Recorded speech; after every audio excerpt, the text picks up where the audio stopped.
할렐루야. 할렐루야. 우리 옆에 분들과 서로 문안하겠습니다. 주위로는 항상 하는 인사가 있죠. 너무너무 예쁘고 너무너무 잘생기셨습니다. 예. 활짝 웃으면서 인사를 나눠주세요.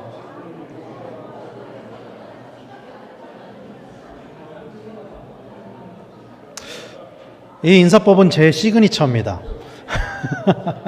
주일 오후 예배 때만 하는, 웃으니까 얼마나 예뻐요, 정말. 얼마나 잘생겼어요, 정말. 많이 웃으십시오. 많이 웃으시길 바랍니다, 정말. 제가 지난 3월 1일에 3.1절 날에 아주 오랜만에 친구들을 만났어요.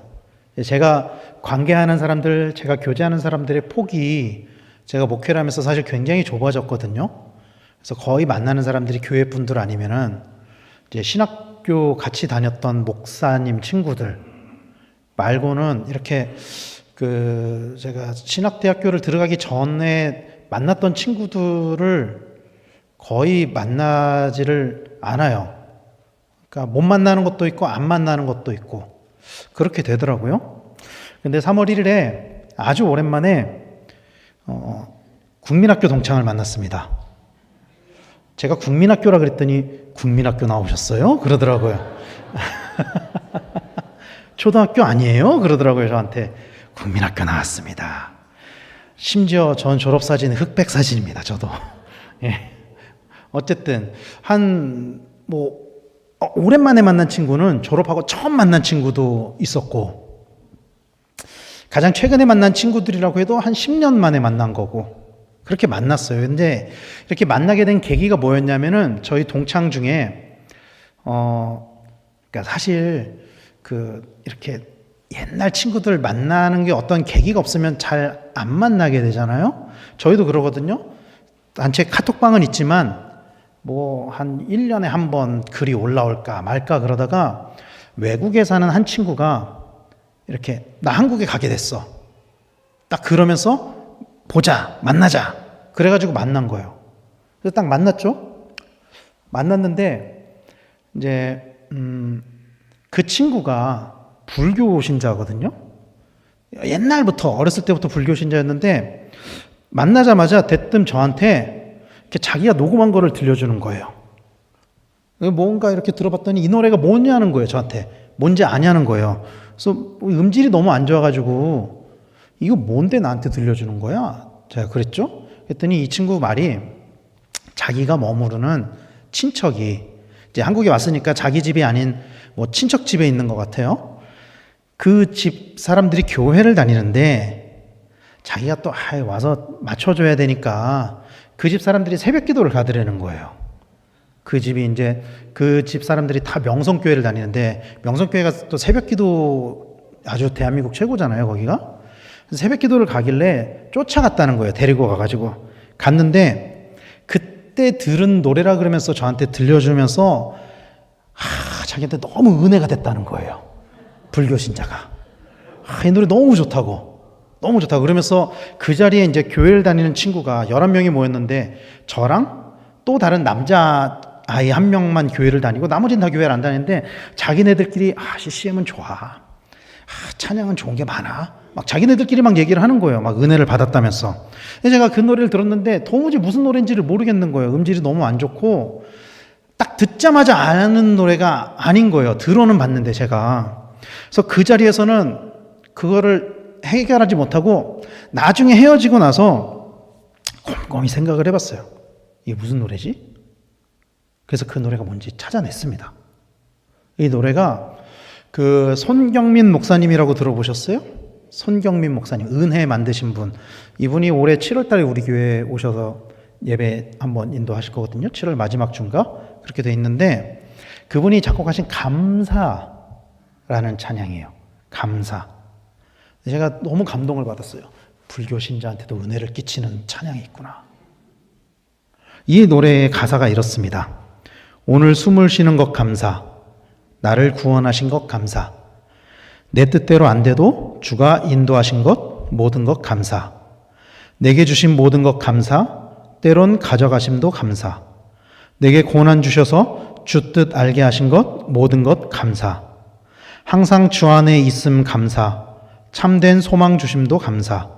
나 같은 사람도 자녀 삼아 주신 것 모든 것 감사. 주님 감사해요. 주님 감사해요. 내가 여기까지 온 것도 은혜입니다. 주님 감사해요. 주님 감사해요. 나를 사랑하신 주 사랑 감사합니다. 이런 가사의 찬양이에요. 한번 불러보고 싶으세요? 설교 끝나고 준비되어 있습니다. 예. 네, 이성경민 목사님이 작곡한 찬양 중에 사실 우리가 가장 많이 부르는 찬양 은혜라는 찬양. 이 찬양의 마지막 가사가 저한테는 굉장히 많이 와닿았는데 그 가사가 뭐냐면은 내 삶에 당연한 것 하나도 없었던 것을 이렇게 고백하고 있거든요. 찬양을 통해서 모든 것이 감사고 모든 것이 은혜였음을 다시 한번 깨달을 수가 있었습니다. 내 삶에 있었던 그 모든 것들이. 오늘 우리가 읽은 이 고린도 후서의 말씀은 바울이 자신의 환상을 경험한 것을 이야기하는 내용이에요. 바울은 자신이 하나님께로부터 환상을 받았다는 말씀으로 12장을 시작을 해요. 12장 1절에 무익하나마 내가 부득불 자랑하노니 주의 환상과 계시를 말하리라. 이렇게 하면서 12장을 시작을 합니다. 바울의 고백은 이런 거예요. 내가 자랑할 것은 없지만 그래도 하나 찾아서 자랑한다면 하나님께로부터 환상과 계시를 그것밖에 자랑할 게 없다. 그렇게 이야기를 하고 있는 거예요, 바울이. 그리고 그 자랑과 반대하여 자신을 교만하지 않게 하시려고 하나님이 자신에게 육체의 가시를 주셨다고 말씀하고 있어요. 그러니까 이게 어떤 흐름이냐면은 이 12장 1절에 들어가면서 내가 하나님을 만난 것, 환상을 경험한 것, 이거는 내가 당신들한테 좀 자랑을 하겠습니다. 이거 하나만큼은 내가 당신들한테 자랑을 해야 되겠습니다. 라고 하면서 쭉 이어서 7장 말씀에 보면은 우리말 성경으로 이렇게 번역을 해요. 받은 계시들이 지극히 큰 것을 인해 나로 교만하지 않게 하시려고 내 육체의 가시 곧 사탄의 사자를 주셨습니다. 이는 나를 쳐서 교만하지 않게 하시려는 것입니다. 바울은 자신의 그 고통의 원인을 어디에서 찾고 있냐면은 자신의 교만에서 찾고 있어요. 교만. 내가 교만하게 될까봐 나를 교만하지 않게 하시려고 하나님께서 나에게 육체의 가시를 주셨다. 사실 바울은 저는 근데 바울이 그렇게 교만한 사람이라고 생각하지는 않아요. 왜냐하면 고린도서 11장에 보면은 자기가 자랑해야 되는 것들을 뭐라고 정의하고 있냐면요. 본인이 자랑하는 것들을 이렇게 정의하고 있어요. 11장 30절 말씀에 내가 자랑해야 한다면 나는 내 약한 것들을 자랑하겠습니다. 사실 바울은 고린도후서 11장에서 이 편지의 흐름에서 보면은 고린도후서 11장에서 내가 자랑해야 될 것, 내가 자랑할 수 있는 것은 내 약함입니다. 그리고 12장으로 넘어가면서 그런데 내가 부득불 자랑할 것이 있다면 주의 계시와 환상을 받은 것입니다. 그러면서 내가 이것을 교만하지 않게 하려고 하나님이 나에게 육체의 가시를 주셨습니다. 이렇게 흐름이 전개가 되는 거예요. 우리가 다 알고 있는 것처럼 성경 말씀을 우리가 오늘날에는 장절로 나누지만 성경 원문에는 장절이 없단 말이죠. 없어요. 이게 장절은 나중에 구분을 한 거예요. 읽기 편하게, 찾기 편하게 하려고. 그러니까 그냥 하나의 편지의 흐름으로 보면은 누가 이 부분을 끼워 넣지 않았다라고 한다면 한 편지의 흐름으로 본다면은 바울이 자기가 자랑할 것은 약한 것들. 그런데 만약에 내가 부득불 자랑할 것이 있다면 하나님의 계시, 환상 이렇게 이야기를 하고 있는 것이죠. 사실 바울은 자랑해도 부족함이 없을 만큼 많은 환상을 경험했어요. 바울은 환상을 많이 경험했던 것 같아요. 성경을 보면은. 기억하십니까? 처음 예수님을 만났을 때 바울이 그때도 환상을 경험했죠. 그리고 2차 전도여행을 바울이 아시아로 가려고 했을 때 사도행전에 보면은 2차 전도여행을 아시아로 가려고 했을 때 환상 가운데 마게도냐 사람이 나와가지고 그 전도여행의 목적지를 마게도냐로 변경하기도 했었죠. 그리고 오늘은 환상 가운데 한 사람을 만났고 라고 하지만 이 한 사람은 많은 신학자들에 의하면은 바울 자신을 3인칭으로 표현한 것이라고 해요. 그러니까 이 한 사람은 자기를 얘기를 하는 거예요. 자기. 그 사람에게 이끌려서 하나님 나라를 경험했다. 그렇게 환상을 이야기를 하고 있는 거예요. 3인칭으로 해서. 그런데 바울에게 있어서 자랑할 것들은 그런 것들은 아니었었던 것 같아요. 오히려 바울은 자신을 위해선 약한 것들을 자랑하겠다고 선언하고 있습니다. 고린도후서 12장 5절 후반부에는 나를 위하여는 약한 것들 외에 자랑하지 아니하리라 라고 하면서 오늘 본문이 6절부터잖아요. 그러면서 바울은 자신이 하나님께 자신의 가시로 인해서 기도했던 것들, 기도한 것들을 이야기를 하고 있는 거예요. 많은 사람들은 이 말씀을 보면서 이 말씀을 읽고 목사인 저에게 이렇게 물어봅니다. 이거에 대해서만 물어봐요. 육체의 가시가 뭐예요? 육체의 가시가 도대체 뭐였을까요? 바울을 괴롭혔던 그 육체의 가시가 뭐였을까요? 이거에 대해서 많은 사람들이 관심을 가져요. 대부분의 성도님들이 이 부분을 읽으면서 또 많은 목사님들도 말씀을 전하면서 이 부분이 의미가 없다는 것이 아니고 이 부분에 유난히 집중을 해요. 그러나 제가 오늘 이 말씀을 준비하면서 읽으면서 묵상하면서 저한테 온 깨달음은 바울이 육체의 가시를 언급한 것은 이것이 무엇인지를 고린도 교회 성도들에게 말하고 싶어서 이것을 언급한 것은 아니었던 것 같다. 네.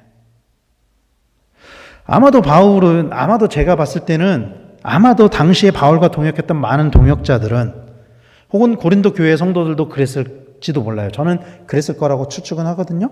육체의 가시가 뭔지 알고 있었을 것 같아요. 이미. 바울이 그렇게 하나님께 간절히 기도할 정도였으면은 그 전도 여행을 같이 했던 동역자들 그리고 고린도 교회에서 1년 6개월 정도를 머물렀단 말이에요. 바울이. 그러면 바울의 육체의 가시를 아마도 알지 않았을까. 그래서 바울은 그것에 대해서 구체적으로 이야기하지 않아요. 바울이 고린도 교회 성도들에게 이야기하고 싶었던 것은 아마도 자신에게 주어진 이 육체의 가시가 왜 주어졌는가? 왜 나에게 이 육체의 가시가 주어졌는가? 그리고 그 이유를 교만하지 않게 하려고 주셨다라고 받아들이고 있는 거예요. 바울은 그런 이유를 찾기까지 자신이 3번 주께 간구하였다고 고백하고 있습니다. 이 3번이 3을 뜻하는 그러니까 이 3번이 숫자 3을 의미하는 것인지 아니면은 이스라엘에서 숫자에 대한 의미를 가지고 있는 그 완전함을 뜻하는 것인지는 그 상징적으로 쓰인 3인지는 잘 모르겠어요. 그건 신학자들도 아무도 모르더라고요. 제가 여러 자료를 찾아봐도 몰라요. 그러나 확실한 것은 바울이 아주 진지하게 이 육체의 가시에 대해서 자신이 접근을 한 거예요. 자신이 접근했고 간절하게 기도했다는 거예요. 정말 많이 괴로웠던 것 같아요. 바울은 이것에 관해서. 그래서 정말 간절하게 진지하게 하나님 앞에 기도했던 것 같습니다. 바울은 이 육체의 가시를 뭐라고 표현하고 있냐면 오늘 본문 7절에 보면은 사탄의 사자 이렇게 표현하고 있어요. 사탄의 사자. 정말 괴로웠던 것 같아요. 이 육체의 가시 바울에게는. 그리고 그만큼 고통스러웠던 것만큼 바울은 진실하게 기도하고 간구했습니다. 그때 하나님께서는 그 기도를 우리가 다 아는 것처럼 들어주지 않으셨죠. 듣지 않으셨어요. 그러면서 바울에게 이렇게 말씀하신 거예요. 고린도서 12장 9절 앞부분 현대인의 성경으로 이렇게 번역합니다. 그러나 주님께서는 내 은혜가 너에게 충분하다. 내 능력은 약한 데서 완전해진다. 라고 말씀하셨다고 고백하고 있습니다. 제가 바울의 입장에서 이 말씀을 한번 이렇게 생각을 해봤어요. 하나님께서 내가 만약에 바울의 입장에서 하나님께 정말 간절하게 기도를 했을 때 하나님이 이 기도에 들어주지 않았을 때 내 마음이 어땠을까? 저라면 많이 섭섭했을 것 같아요. 저라면 많이 섭섭했을 것 같아요. 왜냐하면 바울은 주의 복음을 전하기 위해 엄청나게 많은 고생을 했거든요. 엄청나게 많은 핍박을 받았어요. 바울은 이 복음을 전하기 위해 정말 바울은 세상의 가치, 세상의 시선에서 보면은 바울은 성공이 보장된 사람이었어요. 젊은 청년 지도자. 성공이 보장된 사람이었어요. 우리가 다 아는 것처럼. 로마 시민권자, 유대인 율법주의자, 바리새인, 가말리엘 문화, 베냐민 지파. 그냥 모든 게 다 갖춰져 있는, 오늘 아침에 이제 총회장 목사님이 흑수저 말씀하셨는데 바울은 전형적인 금수저예요. 전형적인 금수저. 그런데 예수님 만나고 나서 바울 그 모든 것들 다 포기했어요. 다 포기하고 복음 전하는 데만 집중했죠. 그리고 그 가운데 엄청나게 많은 핍박을 받았어요. 제가 성경 인용구로 띄우지는 않았지만 고린도서 11장 23절부터 27절에 보면은 자기가 당했던 고난을 이렇게 이야기를 해요. 매도 수없이 맞고 여러 번 죽을 뻔했다. 또 40에서 하나 감한 매를 5번 맞았다. 3번 태장으로 맞고 1번 돌로 맞고 3번 파선하고 일주야를 깊은 바다에서 지냈다. 강의 위험, 강도의 위험, 동족의 위험, 이방인의 위험, 시내의 위험, 광야의 위험, 바다의 위험, 거짓 형제 중의 위험, 여러 번 자지 못하고 줄이며 목마르고 여러 번 굶고 춥고 헐벗었노라. 만약에 오늘 2025년에 신앙생활을 하고 있는 그리스도인들, 대한민국의 그리스도인들에게 이 바울이 당했던 이 고난들, 이게 한 6절 정도 되잖아요. 6절, 7절. 이 중에 한 절만 경험하라 그래도 어마어마하게 많은 성도들이 하나님을 떠날지도 몰라요. 이 중에 한 절만 경험해보라 그래도. 바울이 복음을 전하면서 당했던 그 고난은요, 사실 상상 이상이었어요. 상상 이상이에요, 정말로. 이거는 어떤 그 바울을 띄워주기 위해서 표현하는 게 아니라 당시에 받았던 형벌로 보면은 상상 이상이에요. 40에서 하나 감한 매를 맞는다? 사형에 준하는 벌이에요. 이걸 5번 경험을 했대요, 바울은. 그렇기 때문에 바울은 당연히 하나님께 자신의 필요에 대해서 기도를 했고, 제가 바울이었다면 이런 마음 가지고 있었을지도 몰라요. 당연히 하나님은 응답해 주셔야지. 내가 이렇게 고생했는데, 내가 복음 전하면서 정말 내 모든 것들 다 내려놓고 하나님만 바라보고 내가 이런 핍박을 받으면서 복음을 전했으니까 하나님 이 정도는 좀 들어주세요. 이 정도는 좀 들어주셔야죠. 이게 뭐 돈이 드는 겁니까? 이게 뭐 하나님 힘든 겁니까? 하나님 말씀 한마디면 다 되는 건데. 그런데 그런 바울에게 하나님이 뭐라고 말씀하시냐면은 내 은혜가 너한테 충분하다. 충분하다. 만약에 여러분들이 바울이라면 어떤 마음이 들었을까요? 충분하다라는 그 대답이 쉽게 받아들여졌을까요? 바울이 고린도 후서에서 이렇게 내가 3번 주께 기도하였는데 하나님께서 나에게 이렇게 응답하셨습니다 라고 고백하는 것은 내가 이걸 받아들였다라는 거거든요.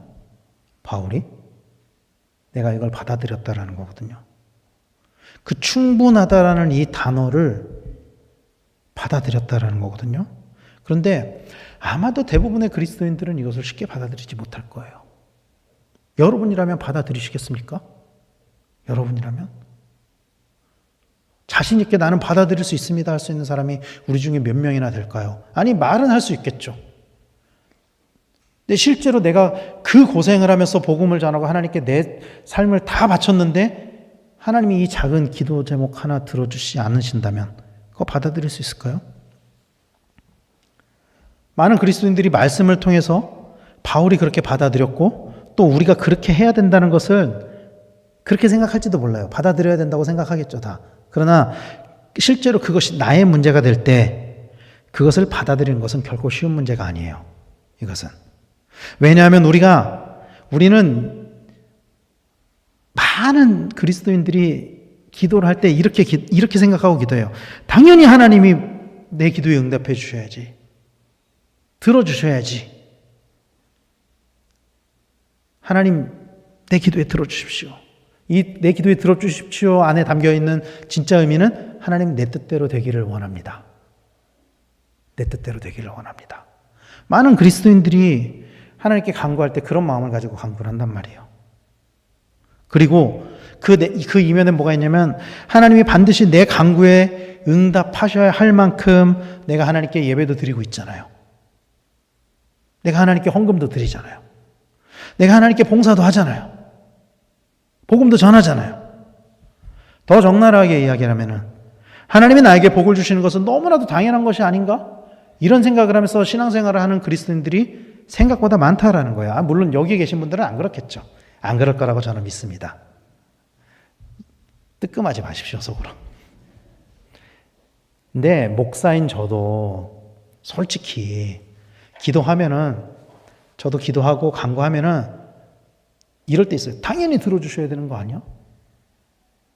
내가 이렇게까지 했는데? 이럴 때 있단 말이에요. 그래서 나에게 하나님으로부터 주어지는 축복들은 그래서 때로는 그리스도인들에게 감사의 제목이 아니라 당연한 것으로 여겨질 때가 있다라는 거예요. 그것들이 일종의 보상과 같은 개념으로. 그런데 우리가 알아야 할 것은 당연한 것은 없다라는 것입니다. 사랑하는 성도 여러분, 우리가 누리는 그 모든 것들은요, 단 하나도 당연한 것은 없습니다. 당연한 것은 없습니다. 이게 불편한 진실일지도 모르겠지만 당연한 것은 없어요. 하나님이 우리에게 주시는 축복은요, 우리가 맡겨놓은 것을 찾는 그런 어떤 예금을 찾는 것 같은 그런 것이 아니에요. 축복은 하나님 당연히 내가 맡겨놨으니까 찾겠습니다, 이런 게 아니에요. 하나님께서 우리에게 주시는 복은 축복을 주시죠. 복을 주시죠. 그것들은 기본적으로 그 상급은 하늘에 쌓여 있다고요. 우리가 그걸 찾아가지고 하늘에 쌓아놓은 상급을 제가 좀 찾아서 쓰겠습니다, 이런 게 아니라는 거예요. 하나님께서 우리에게 주시는 복은. 그래서 바울은 기도에 관해서, 간구에 관해서 뭐라고 가르쳤냐면 자기의 삶의 고백과 똑같이 이렇게 가르치거든요. 너무나도 유명한 빌립보서 4장 6절 7절 말씀을 같이 한번 읽겠습니다. 시작. 아무것도 염려하지 말고 다만 모든 일에 기도와 간구로 너희 구할 것을 감사함으로 하나님께 아뢰라. 그리하면 모든 지각에 뛰어난 하나님의 평강이 그리스도 예수 안에서 너희 마음과 생각을 지키시리라. 아멘. 저는 이 말씀이 그 기복신앙을 가지고 신앙생활을 하는 그리스도인들에게는 정말 하늘이 무너지는 것 같은 말씀이라고 생각해요.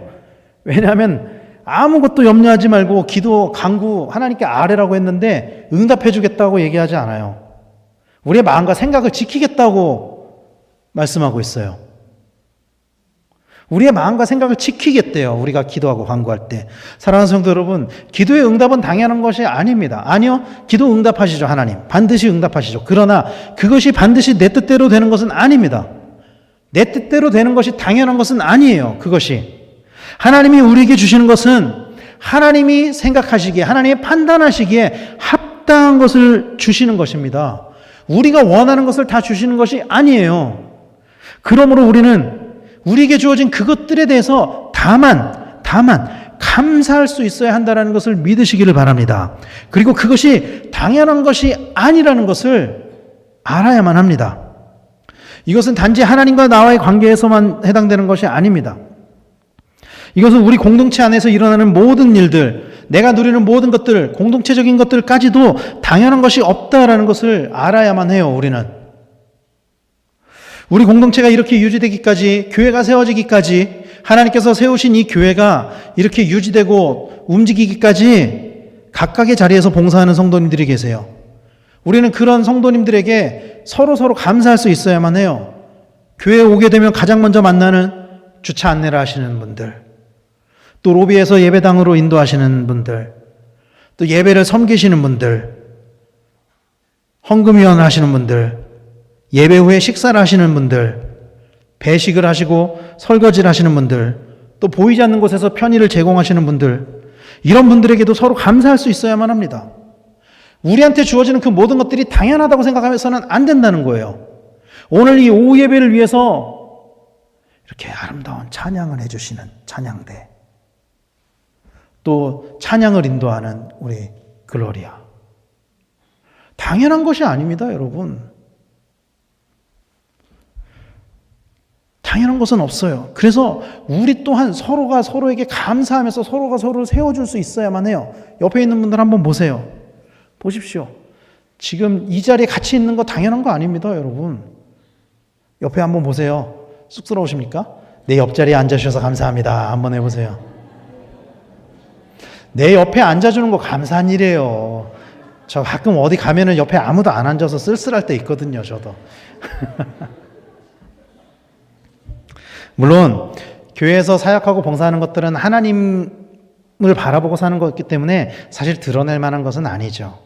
그러나 바울은요, 제가 이번 주간에 이제 새벽기도 설교 때 이 말씀을 다뤘는데, 바울은 자신의 동역자들의 수고를 교회가 알아줬으면 좋겠다라고 말씀을 해요.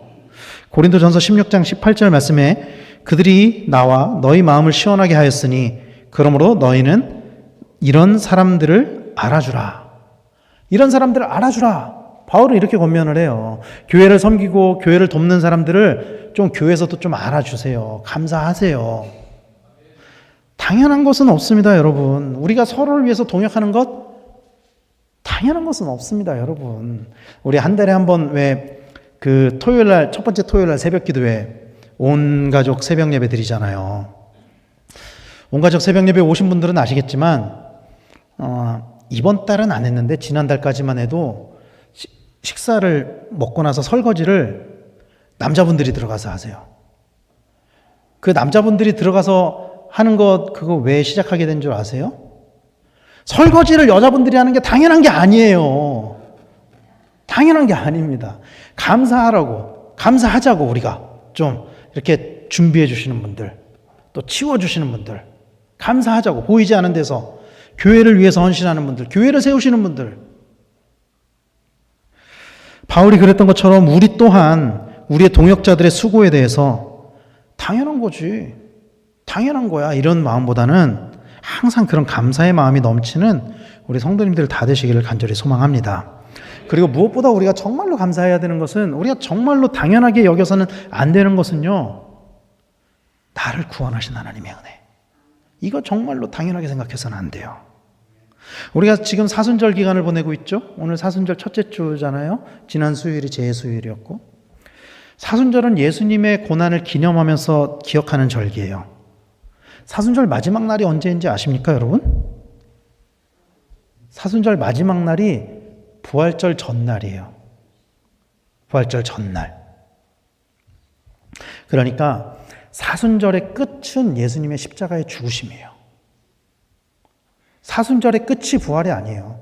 사순절 마지막 날은 부활절 전날이라고요. 우리는 이 기간에 우리를 위해서 죽으신 예수님의 죽으심을 당연하게 여기는 것이 아니라 그 예수님의 죽으심에 전적으로 감사하는 시간을 보내야만 합니다. 왜냐하면 예수님은 죽으셔도 되는 분이 아니에요. 예수님의 죽으심은 당연한 게 아니에요, 여러분. 당연한 것이 아닙니다. 예수님은 죽지 않으셔도 되는 분이셨어요. 예수님은 하나님의 진노를 감당할 필요가 없는 분이셨어요. 죄가 없으시잖아요. 그런데 우리가 우리의 죄를 예수님에게 전가해서 넘겨서 예수님이 하나님의 진노를 감당하게 했잖아요. 우리가. 그리고 그 은혜로 우리가 구원을 얻었잖아요. 죽어 마땅한 나를 살리시기 위해서 이 땅에 오신 것 당연한 것이 아닙니다. 그것은 하나님의 어마어마하게 큰 희생이 필요한 일이었어요. 그것은. 그리고 그 희생은 오늘 저와 여러분들을 위한 희생이었다는 것을 기억하시길 바랍니다. 사랑하는 성도 여러분, 우리에게 당연한 것은 아무것도 없습니다. 당연한 것은 아무것도 없습니다. 먼저는 우리를 향한 하나님의 은혜가 당연한 것이 아니죠. 그것은 우리가 감사해야 되는 것이죠. 또 우리의 가족, 우리의 지체들의 수고도 당연한 것이 아닙니다. 우리는 우리의 삶 가운데 일어나는 모든 것들에 대해서 다 감사할 수 있어야 돼요. 다 감사할 수 있어야 돼요.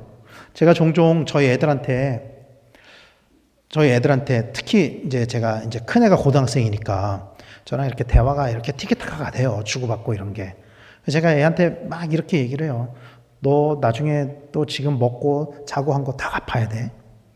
막 이렇게 얘기를 해요, 제가. 그러면 얘가 뭐라 그러냐면은, 자식을 부양하는 건 부모의 당연한 의무야. 저희 아들들도 그래요. 당연히 아빠가 우리들을 부양해야지.